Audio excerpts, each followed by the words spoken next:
Breaking news చూస్తున్నాం. తెలంగాణలో అధికారం లక్ష్యంగా కమలం పార్టీ వ్యూహాత్మకంగా రచిస్తుంది. ఇప్పటికే పలుమార్లు తెలంగాణలో పర్యటించిన భారతీయ జనతా పార్టీ అగ్రనేతలు ఇప్పుడు రెండో దశ ప్రచారం మొదలు పెట్టబోతున్నారు. ఇందులో భాగంగా సూర్యాపేట సభలో కేంద్ర హోంశాఖ మంత్రి అమిత్ షా పాల్గొననున్నారు. అయితే ఫస్ట్ లిస్ట్ రిలీజ్తో అసంతృప్తికి గురైన నేతలతో అమిత్ షా మాట్లాడతారా లేదా అన్నది ఆసక్తికరంగా మారుతుంది.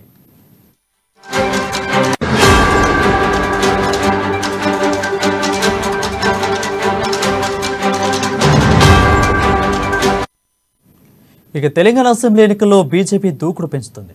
అధికార బీఆర్ఎస్ ను ఢీకొట్టేందుకు వేగంగా పావులు కదుపుతుంది. దీనిలో భాగంగా అసెంబ్లీ ఎన్నికల్లో బీజేపీ అగ్రనేతలు చరిష్మాను వాడుకునేందుకు ప్లాన్ చేస్తుంది. అసెంబ్లీ ఎన్నికలకు సంబంధించి తెలంగాణ బీజేపీ కూడా అస్త్ర శస్త్రాలను సిద్ధం చేస్తుంది.